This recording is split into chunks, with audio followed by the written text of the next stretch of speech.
education director in San Francisco, somewhere about 1985, I came across his book, and it just stayed with me deep in my heart as such an important writing. And I said to myself, I would love to meet this gentleman that wrote this book. But that was before the internet, and how could I find him in this planet of ours? So I did set about that task, which took 30 years. He knows this story. 30 years I would be sitting maybe at a session at the United Nations. Somebody beside me would be from the Philippines. I'd say, do you know Charles Avila? And she'd say, I've heard the name. I think he's mayor of the town. And he was, but she didn't know the name of the town. And fast forward even with the internet, and then our friend and colleague Bill Batt knew I was searching for Charles Avila, and he was in then South Korea at a meeting. And a Filipino colleague and person he met, who happened to be a friend and colleague of Charles, he asked that person if he knew Charles Avila. Voila, got his email, and suddenly Charles and I are in email connection. So I so much warmly welcome Charles to be with us, and his wonderful dear colleague Margarita is here also from New York. So I'll formally introduce him. Charles received his master's degree in philosophy from the Divine Word Seminary in the Philippines, and author. This book is now a classic. A professor, a former seminary professor I was talking to in my area said he used it in his seminary class. So it is a classic book, Ownership Early Christian Teachings.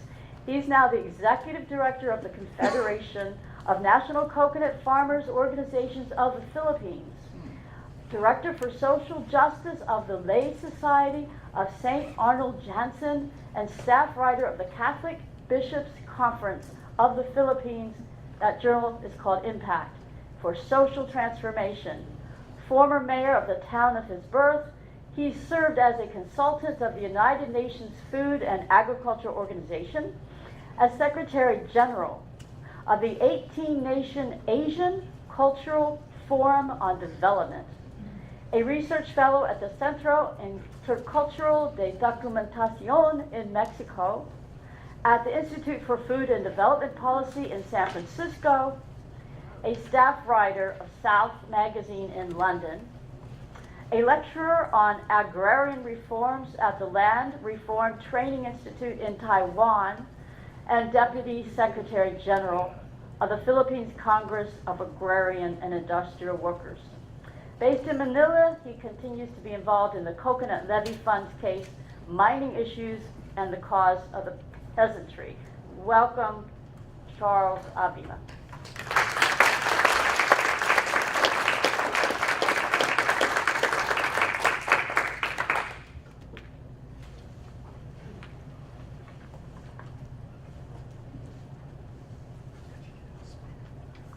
Dear brothers, sisters, friends, comrades, exactly 50 years ago, in 1968, I came out with a study entitled Towards a Philosophy of Ownership. It was used a lot by the peasant movement of my country in various ways and forms. Exactly 15 years later, Sheldon Ward of London and Orbis Books of New York published this study as a regular book in 1983, that's 35 years ago now, and gave it a new title, Ownership, Early Christian Teaching. I was assigned by your group to present the substance of that same book today.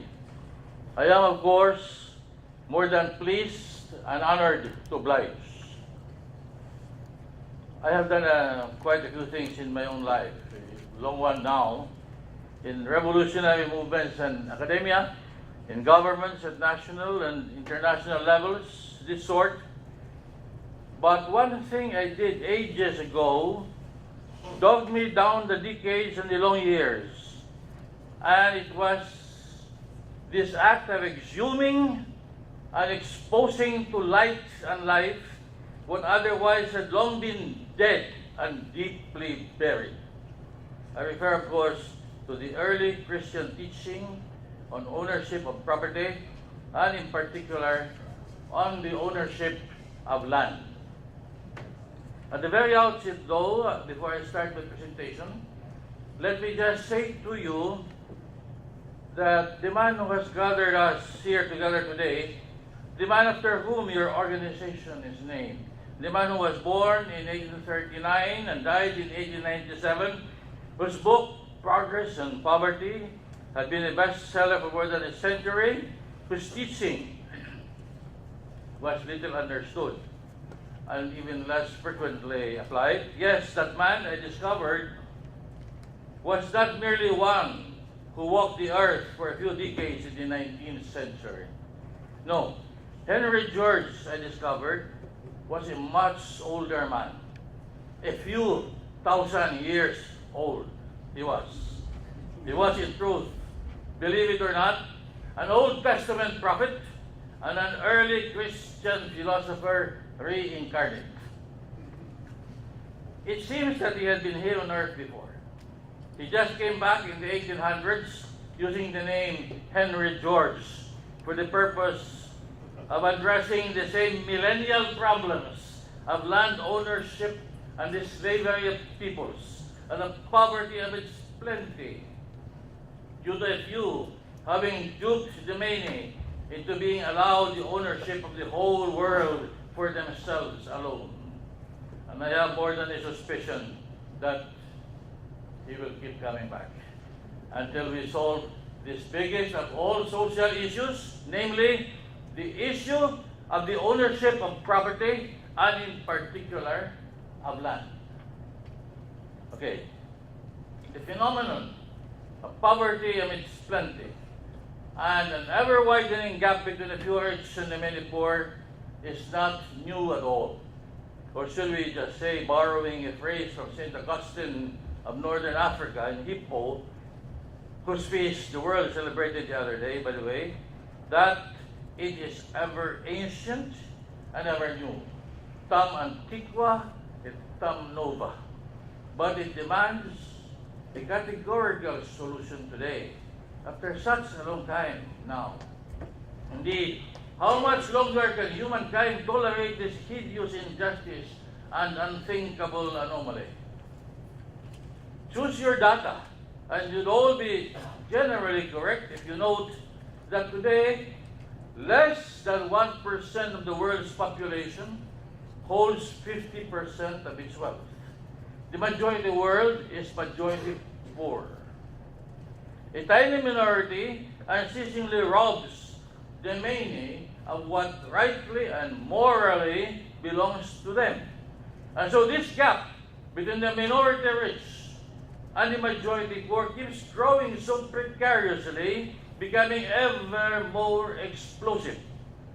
I say precariously, borrowing the adverb from the ancients, precario, because today, as before, the prosperity and the security of being essentially depends on the justice of having, such that peace anywhere and everywhere presupposes justice, and in particular, land justice for its foundation.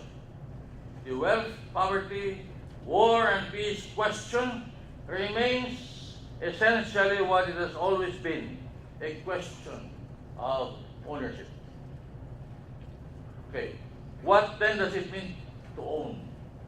To say of anything that it is mine, or yours, or hers, or his, or theirs, or ours. This is the most important, inadequately asked question. It is the mother of all social questions. If the question remains unresolved at all planes, then expect for sure that the wealth-poverty gap can only get worse and worse. In my country, we have two distinct terms, amin and atin. For the English, one word, ours. Historically, we could use the term amin, meaning exclusively ours, and refer, say, to village lands as collectively belonging to a given village to the exclusion of others. Or we could use the term atin, meaning again ours, but in an inclusive sense, comprehending literally everyone, both within and outside this particular village. Thus, in Philippine history, some lands were amin, ours, exclusively, while rivers and forests were atin, ours, inclusively. Okay. How then did the concept of individual private ownership come about? Now, there's no historian will be able to give us an exact date as to the development of human consciousness regarding one's right to oneself and the use of one's own faculties. But if you think it must have accompanied the development of the human capacity to produce certain tools and ornaments after our graduation from the food gathering stage some 10,000 years ago, you may be quite right. No matter. For whensoever that occurred, it cannot have been long before the corollary idea developed that one had a right to the enjoyment of the fruits of one's own exertions, or to the produce arising from the application of one's own energies, or the exercise of one's own faculties. The thinking must have gone along the line that if I am my own, and my labor power belongs to me, then what I make is mine. And all these things around me that I call mine are so either because I made them, or because the one who made them transferred them to me, either as a gift or in exchange for something I had made. In all cases, the labor or energy exertion of individual human beings gave them, in their mind, the right to own the products of their labor, which, in a deeper sense, was extending their me into mine. And precisely in order to safeguard the individual's right to the product of his or her own exertions, it was equally upheld universally that therefore no one might monopolize things that no one had made, things that are just there, things that are due to no one's merit, effort, or origination, the things of nature's bounty, or the natural elements of production, like land and water and air and other similar resources, often all roll into the one word, land. All these, according to that universal human ethical sense, could not be and should never be monopolized by anyone. All these belong to all. Okay, patristic thought, the thought of early Christian philosophers, referred to these elements as the koina in Greek, or the communes in Latin, the things given in common for all. They rejected individual absolute ownership of the koina because such would compel the non-owners to slave it out for the owners in order to survive. For aren't we land animals all? The very first condition of all, mere space in which to extend our being, involves the occupation of land. And all that we consume is ultimately referable to land, to nature's bounty. Thus, they knew that if one or a few controlled the land in absolute ownership, that one or those few would control everyone in the land, a situation that they considered morally wrong. Quite understandably then, it was noted that all tribes and peoples in all countries and continents of the globe originally viewed the right to land, or the koina, as a common right. They all recognized that the extent of the power of ownership of anything depends on the nature of the thing owned, admitting a real and natural distinction between things which are the product of labor on one hand, and those which are just there, not due to any human exertion and merit on the other hand. In other words, the product of labor was clearly distinguished from the field or environment of labor, from the raw material on which, and the natural forces with which one's labor and energies could act. Okay. If that were the case, how then can the fact of individual ownership in land be explained? China, dating back to the 4th century BCE, and India, up around the 6th century BC, already showed evidence of individual private ownership of land. Yes, but they always hark back to much earlier ancient times, when it was improper to own land, as land rights were almost always held in common, accruing to the village or tribe, and not the individual. For starters, the sense of me then often seemed less that of an individual and more that of the tribe, which was even larger than family or clan. We might even say that the individual me then was not quite existent as yet in the fundamental primary sense of consciousness. Okay. For their part, the early Christian philosophers held what political economists 12 to 13 centuries later would learn from the researches and analysis.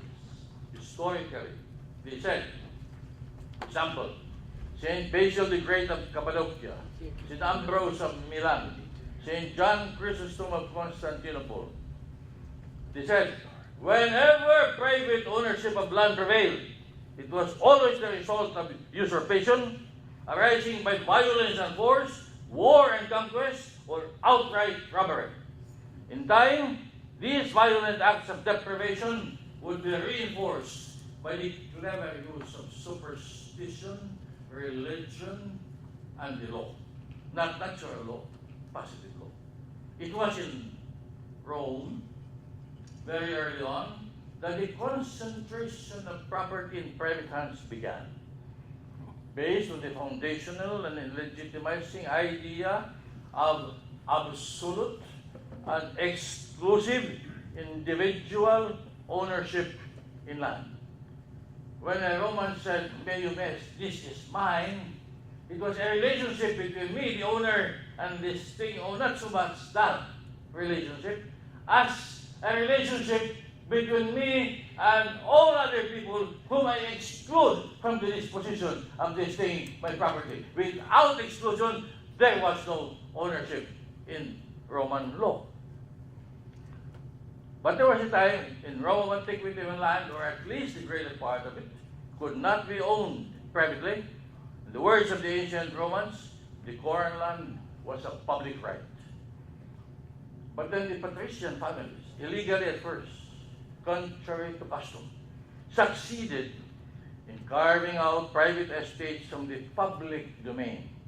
So, can we say that even then, some were smarter than others. Whenever the plebeians needed to use the land, they found they had to pay a price to owners for permission to use what was originally of common domain. And it was the simple appropriation of the public domain that self-elevated these owning families to the status of nobility and aristocracy.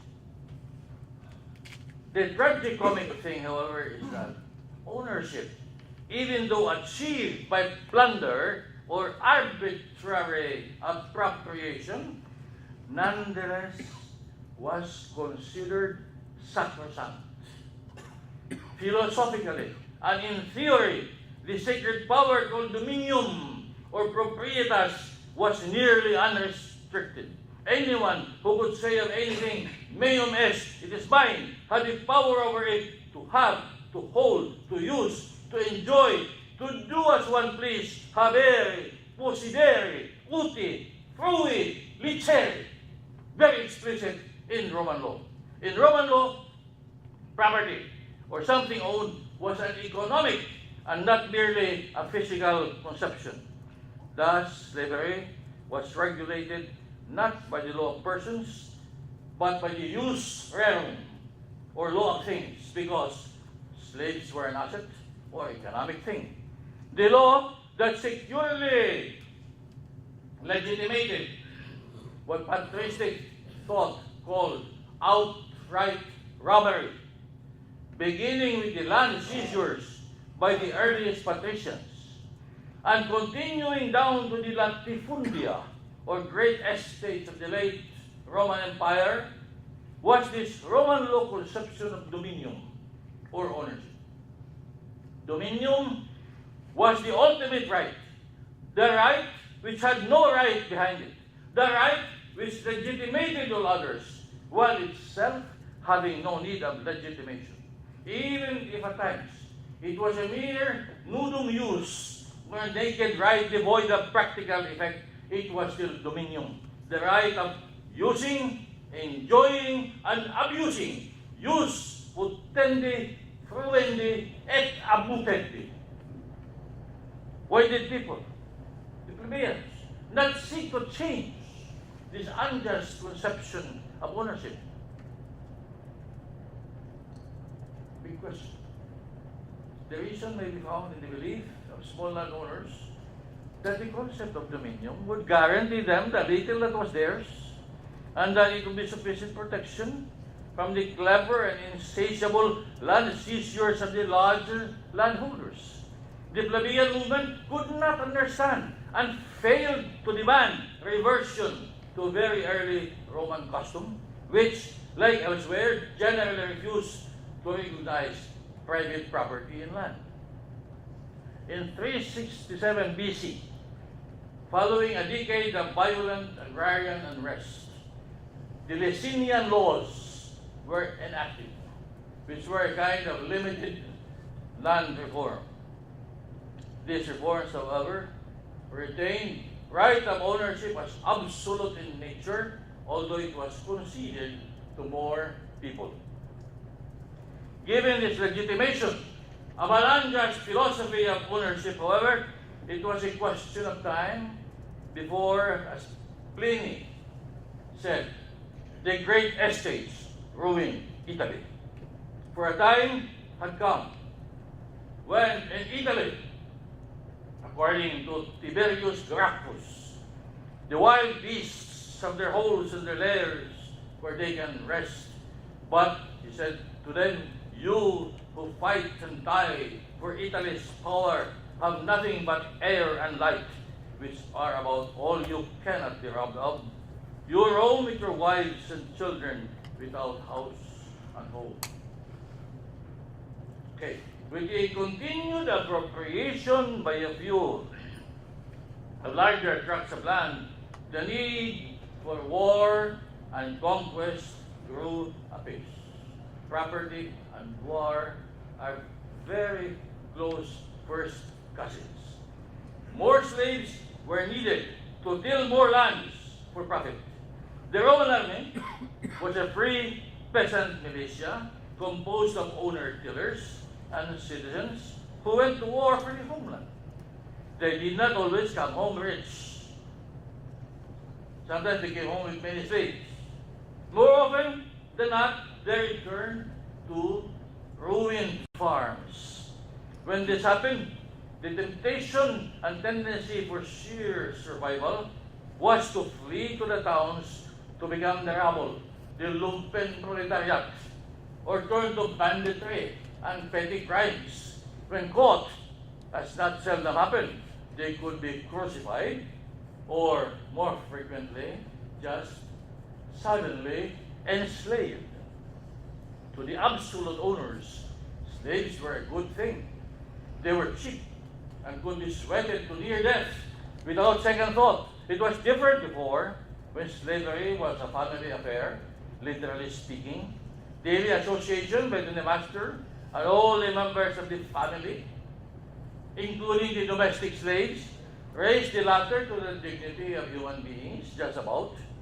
With the latifundia, the purpose of slavery was no longer to produce objects for immediate family consumption, but for profit. Indeed, often only the expense of buying a new slave motivated the master to feed and spare the old one. But even those slaves produced a greater surplus for their absolute owners than, say, the free peasants did. This was not because of the development of new means of production. The growing surpluses came only by expanding landholdings and having more and more slaves. So new advanced tools could not have been used in any case because slaves did not have any motivation to apply even the work methods that had already been developed, much less be inclined to assimilate new technology. Slaves often mistreated one another and vented their anger on work animals and fine tools, often savagely abused. They had for their masters nothing but hatred. Only the crudest tools could be put into their hands. Okay, on the part of the absolute owners, the only object of their drive for ever greater wealth was an increase in the capacity for luxury, pleasure, and various forms of extravagance.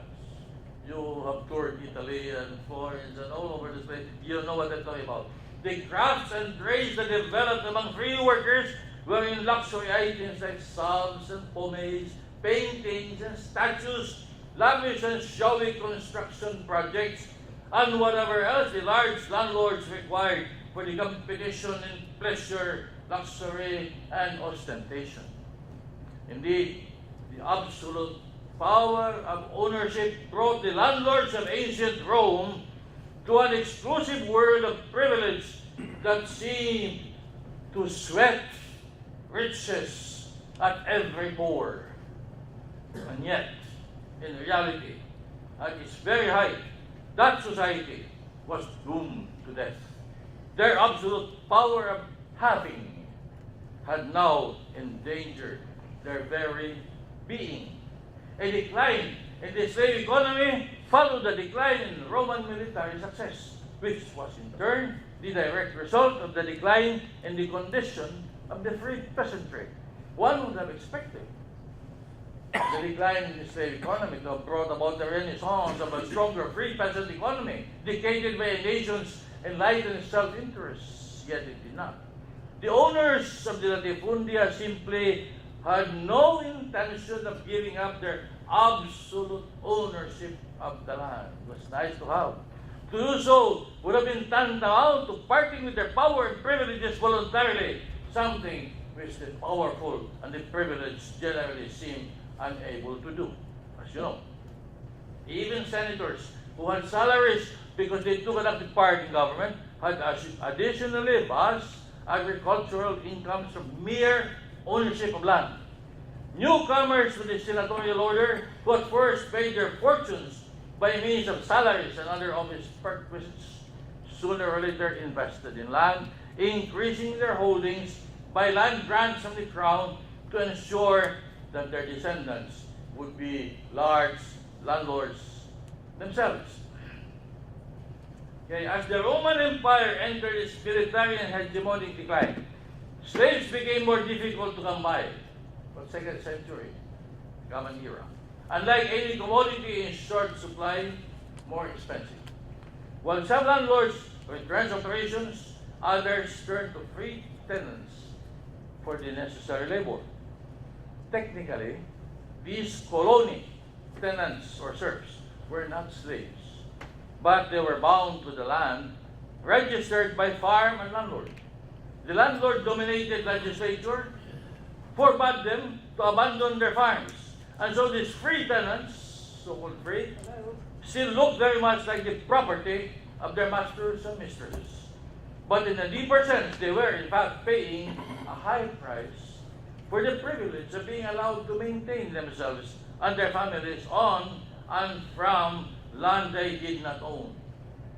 2/3 to 3/4 of their produce went to the non-producing landowners. In time, agricultural lands were abandoned by cultivators. You would understand why. Exhausted by exorbitant taxes and rents. The soil had earlier been exhausted from overcropping. But perhaps overall, the decline of agriculture must be attributed less to the exhaustion of the soil and more to the exhaustion of the workers of that soil who had become so weary of a system that made them toil so strenuously for next to naught. The Roman law theory and practice of absolute and exclusive ownership of land had been tried for more than a millennium now, and altogether found one thing. It was time for some bold, brilliant voices to be heard to condemn this ideology of absolute dominion and propose a more just, more humane alternative. And those voices were heard. They were the voices of the fathers of the church, the great Christian philosophers who served their community from 100 to 750 of the common era.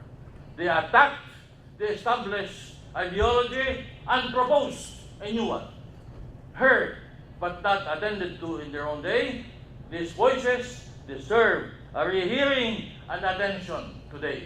I submit that in the past century, they came back to us not only through the encyclicals of the Church, like Rerum, Varum, Quadragesimo Anno, or Pacem Inter, Madre, Magistra, Labor, etc., or what have you, but they came back to us in great part and more cogently through the voice and writings of Henry George. So let me immediately outline that early response for justice of the Church fathers. Distinguishing ownership and use, means and ends. The problem of injustice in ownership. You know, is first of all, the problem of philosophy or ideology. Without a clear-cut ideological alternative to the prevailing concept, rebellions and movements toward reforms, no matter how many and how strong, ultimately fail. Whether it's led by Spartacus for a while, whether it's led by the Bacoli for 150 years, without that new ideology, the insurrections, like we have seen in early Rome, and latter-day Philippines, and many other countries where I have worked, will not necessarily result in genuine social revolutions or transformation. It was during the late Roman Empire that we saw the first response of condemnation of the status quo.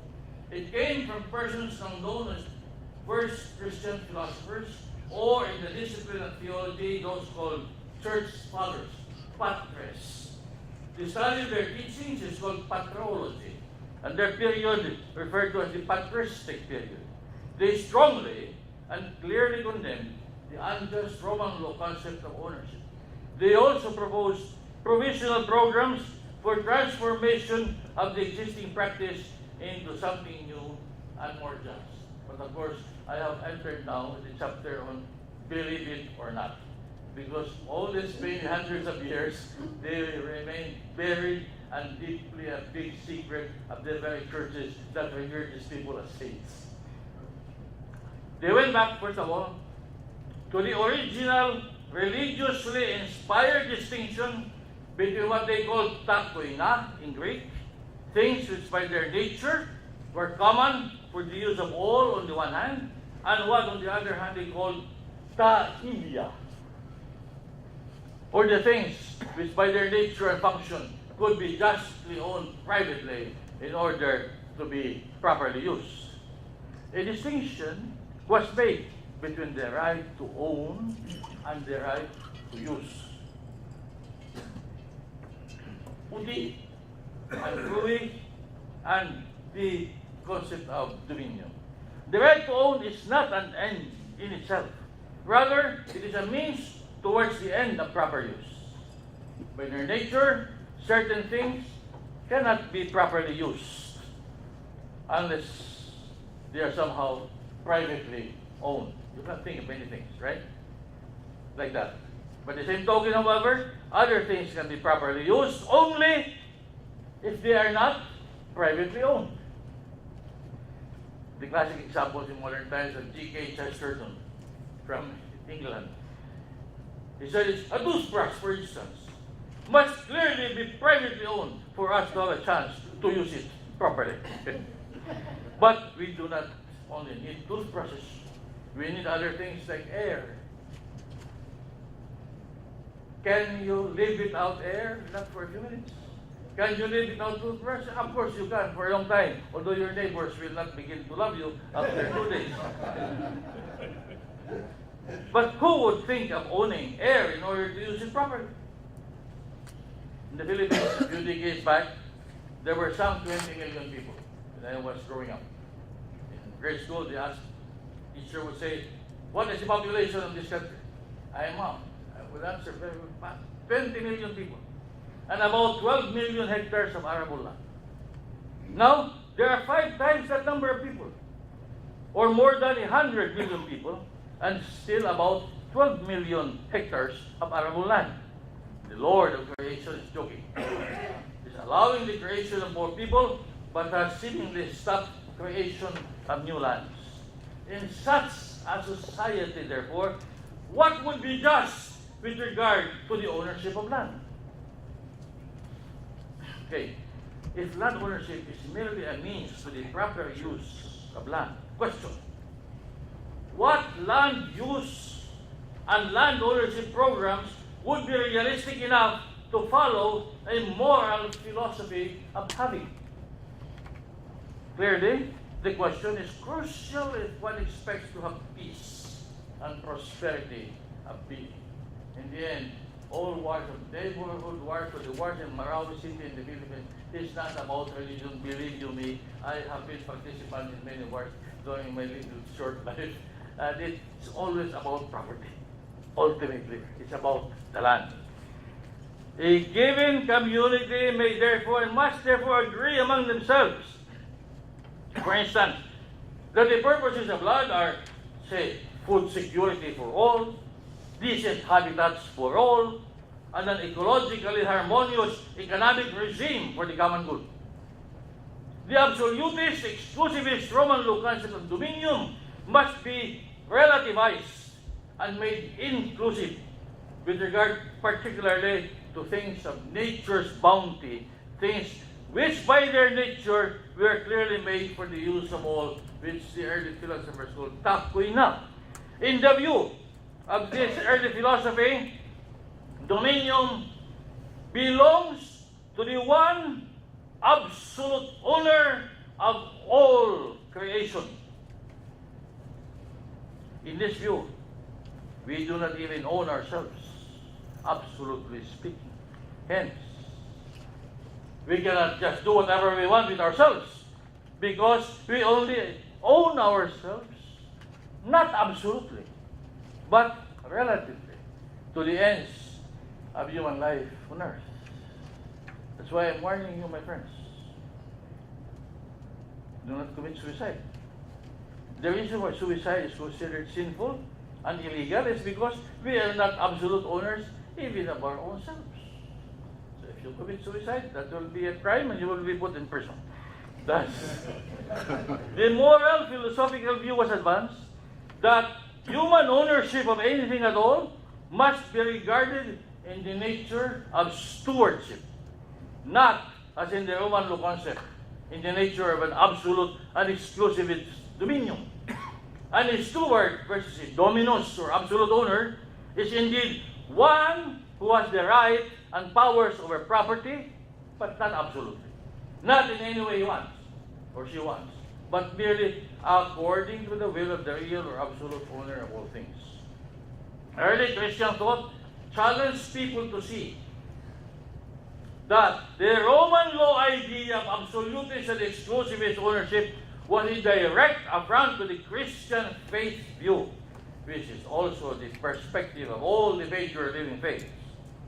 That God alone is absolute, and that God alone has absolute dominion, God alone being the absolute dominus of all things. The Herculean task of early Christian thought was to confront the established ownership concept, study it on its head, from being an instrument of exclusion and separation and alienation, they would now want it to become one of inclusion and community building. Instead of an unlimited and absolute power, it was to be a limited one, related to genuine human values. Instead of being considered an end in itself, it was to be considered a means to certain ends. Okay, tell me then, John Chrysostom, born 344 AD, living in Constantinople, asks the wealthy, how did you become rich? From whom did you receive that large estate? From whom did you receive it? Who transmitted it to you? The root and origin of it must have been injustice. Why? Because God in the beginning did not make one man rich and another poor. He left the earth free to all alike. Why then, if it is common, have you so many acres of land, while your neighbor has not a portion of it? Is this not an evil, that you alone should enjoy what is common? Basil the Great, born 330 AD, lived in Cappadocia, took the same position. Do you think that you, who have taken everything into the unlimited compass of your others, thereby depriving so many others, have done injury to no one? Who is avaricious? One who is not content with those things which are sufficient. Autarkia. Are you not a robber? You who make your own the things which you have received to distribute? That bread which you keep belongs to the hungry. That coat which you preserve in your wardrobe to the naked. That gold which you have hidden in the ground to the needy. Can you hear these guys talking in the pulpit? Can you hear their successors of the 21st century talking in the same fashion? Very hard to imagine. It has been noted that if people were left to believe that riches were a gift of destiny, both rich and poor could intellectually accept the status quo. That's the way it is.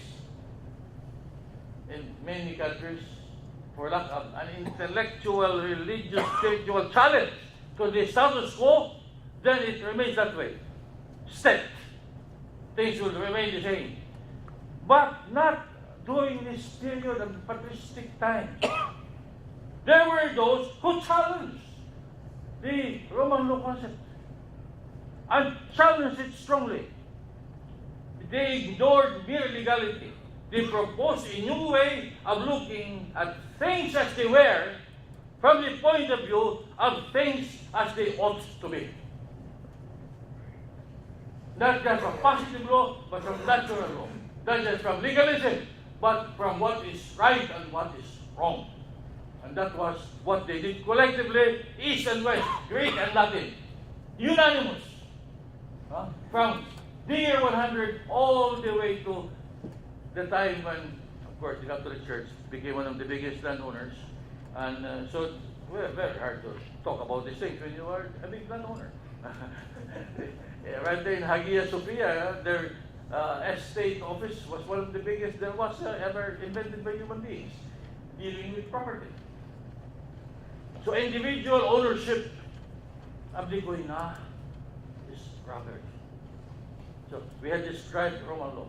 Now, what was the answer of philosophy, of social studies? Individual ownership of the koina is robbery. They did not miss words. To the early Christian philosophers, the relationship between wealth and poverty was most concrete.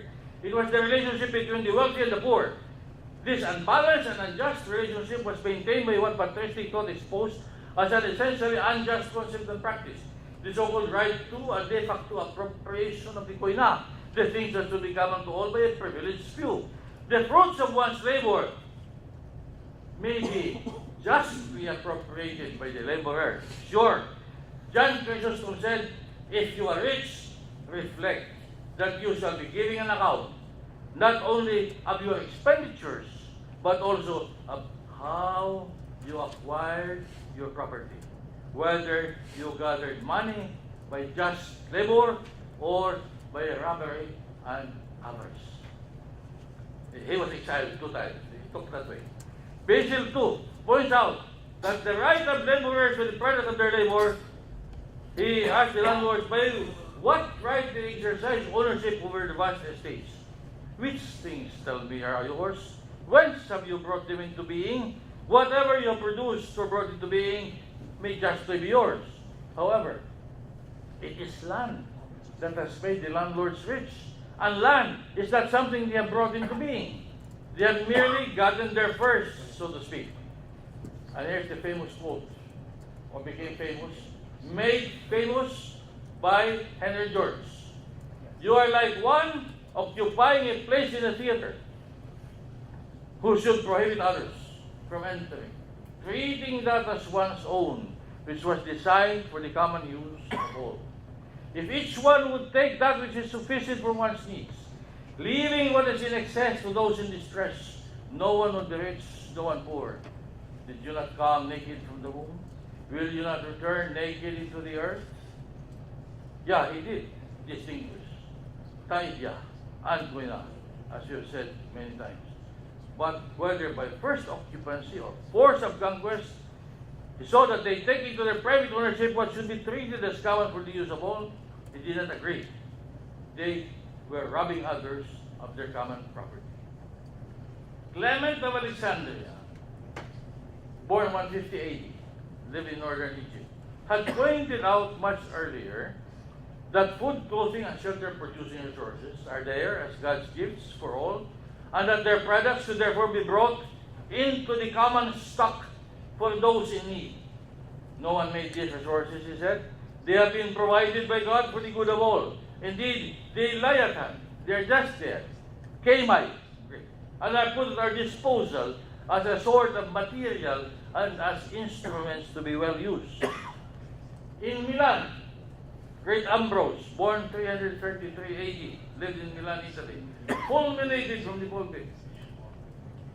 The story of Lancisters is old in time, but daily in practice. His sermon was called De Nabuthe Yesraelita, from the Old Testament. For who of the rich does not daily covet the goods of others? Mere ownership of the land already puts them in unjust possession of others' property. Why do you cast out the fellow sharers of nature and claim it all for yourselves? The earth was made in common for all. Why do you arrogate to yourselves your rich, exclusive right to the soil? John 22 words. God generously gives all things that are much more necessary than money, such as air, water, fire, the sun, all such things, that we may live securely. The causes of life are given to us in common. Chrysostom's view then, the fact that the majority of the population do not live securely is due to their being deprived of the causes of life, what nature's bounty or nature's God has given for the use of all. And in northern Africa, Augustine, born 354, said, you have a common universe with the rich. You do have a common sky, a common light. Have you brought along anything hither? No. Not even your rich people have brought anything. You have found everything here. With the poor, you were born naked. Elsewhere, Augustine wrote, God gives the world to the poor as well as to the rich. Will the rich person have two stomachs to fill because of being rich? To recapitulate then, the ends or goals of property ownership were identified by the first Christian philosophers as two, what they called autarkeia and koinonia. Autarkeia meant self-sufficiency and self-reliance, which kept one from being a perpetual burden to others. By it, one achieved a degree of self-determination. One became relatively self-insured, so to speak, and thereby morally independent, so as to be free for service to others. Autarkeia denoted a standard of living that enabled one to live a life consonant with human dignity. Autarkeia implied that ownership of property be subordinated to use and be for the sake not of holding or keeping or showing off. Autarkeia was one major moral purpose of property, of wealth, of human ownership. However, the purpose of property and of wealth is not only to achieve individual autarkeia, but also to attain koinonia, the equal fellowship that abolishes the differentiation between the few rich who live in luxury and the many who labor in poverty. The early Christian philosophers considered the individual person essentially social. An individual who in no sense lives in society is not truly living at all. In the fundamental sense, it is our relationship with one another that makes us human. It is God Himself, says Clement of Alexandria, who has brought our race to a koinonia by sharing Himself first of all, and by sending His Logos, His Word, to all alike, and by making all things for all in one life. Here was deep theology in before 100 AD.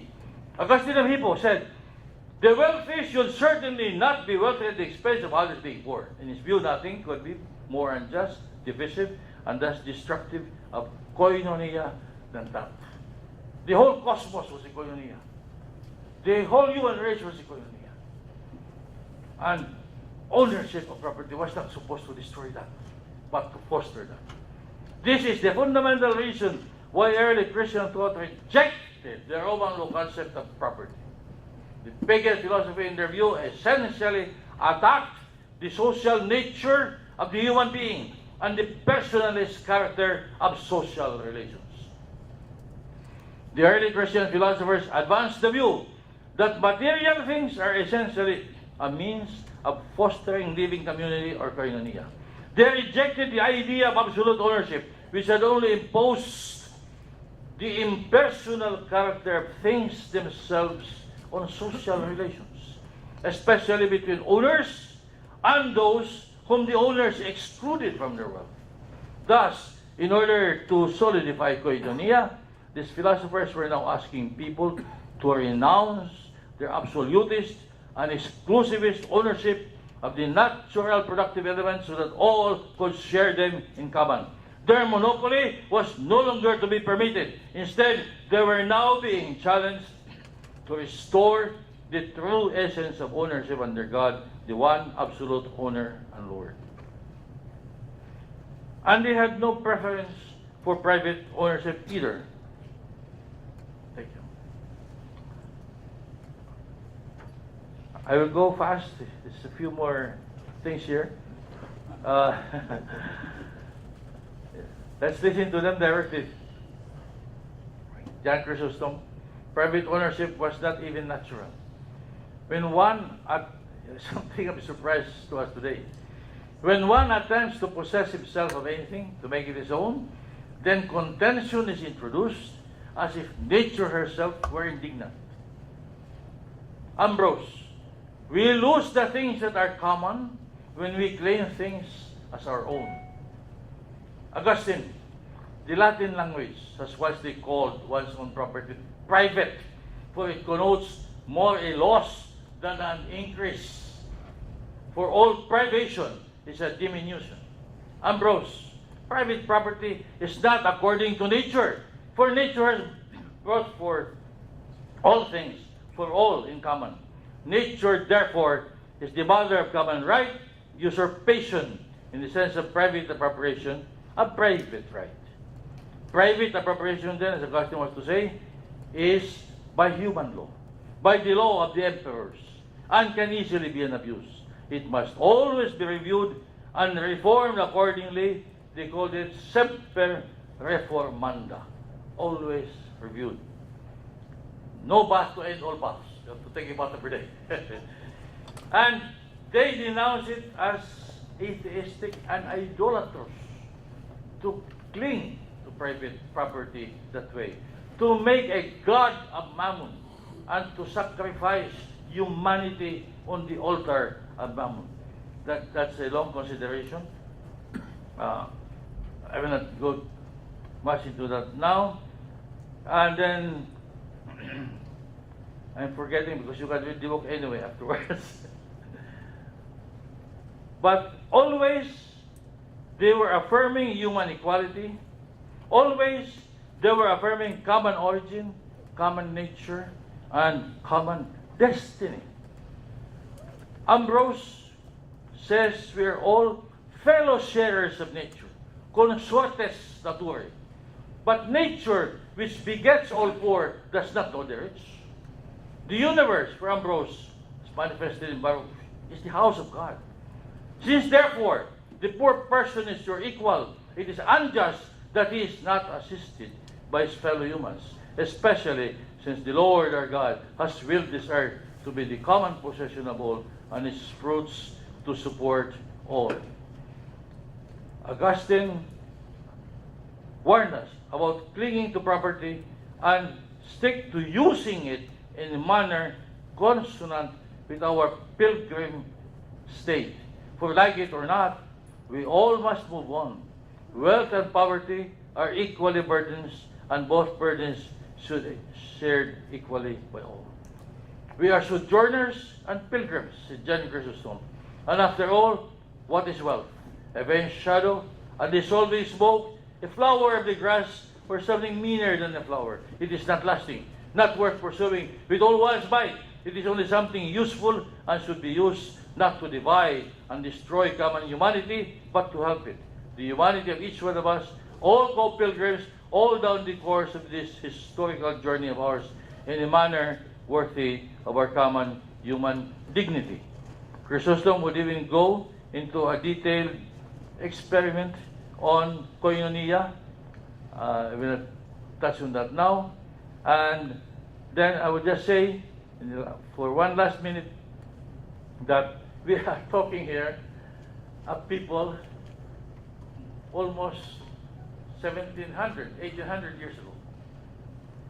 But sometimes when you hear them, you forget how long ago it was. Because, at least in my country, it looks like you are talking about the next village. That's only 40 human lifetimes away. And yet we have seen so many changes, from oxen and primitive plows to tractors and combines, carts and chariots to trains, jets and space shuttles, fragile fragments to assembly lines, mechanization, cybernetics, artificial intelligence, big data, etc. But nothing has changed with regard to our rejecting the idea that made fools of all of us. A mere idea of paying God, paying an absolutist and exclusivist power over this thing we call our property, and especially over land. The process worked this way. First, non-owner worker producers were denied free access to the koina, or the gamas. Then they were denied the product of their intellectual and physical energies. Then they were denied the tools of their trade. Through those centuries, the original form of profit, which was rent on land, was compounded by other forms of surplus extraction from the non-owner workers. The stored-up labor of past worker generations became the property or capital of the heirs of past owners. Together with the monopolization of the natural productive elements, dead labor, labor as a thing, labor as property, in another word, capital, became the chief means of expropriating the surplus labor power of the living persons who are workers in the present. As owners of nothing, the workers could only sell their labor power as the price of material survival. The accumulation of property necessarily involved force, violence, enslavement, robbery, murder. We know the history of the world. Exactly as Augustine of Hippo had said it would.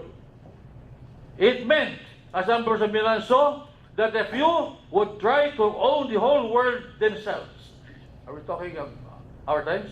Moreover, as so many feared, the new idolatry, the supremacy of property or capital or mammon, replaced people-to-people relationships with relationships between human beings and things. Nature itself, as Chrysostom intoned, was becoming indignant at being turned into property, used, abused, endlessly violating the extraction of wealth by the insatiable avarice of owners whose total disregard for natural thresholds had become a threat to the very life of natural systems, indeed of Earth herself. Lastly, as humanity travels to the first decades of the 21st century, where we are, it seems to be becoming more and more aware of the danger, I hope I'm right, that the logic of absolute property may lead the species and planet Earth to total destruction.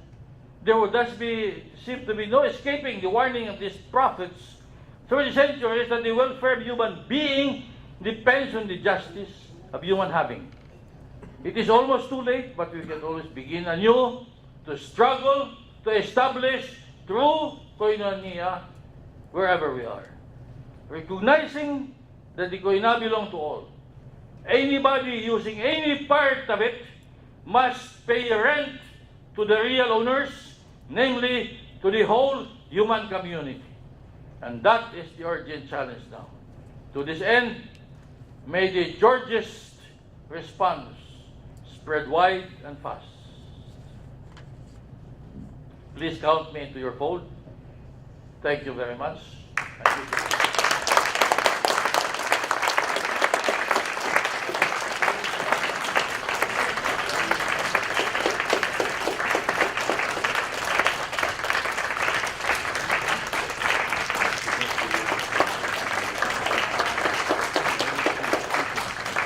Hello. Thank you so much, Charles.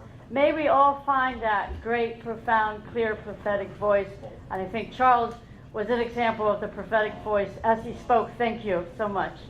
We have an excellent PowerPoint that Charles sent. We will do our best to have all of you access that PowerPoint so that you can give your own talks in your own community and communities of the faith that covers all this beautiful material and profound truth.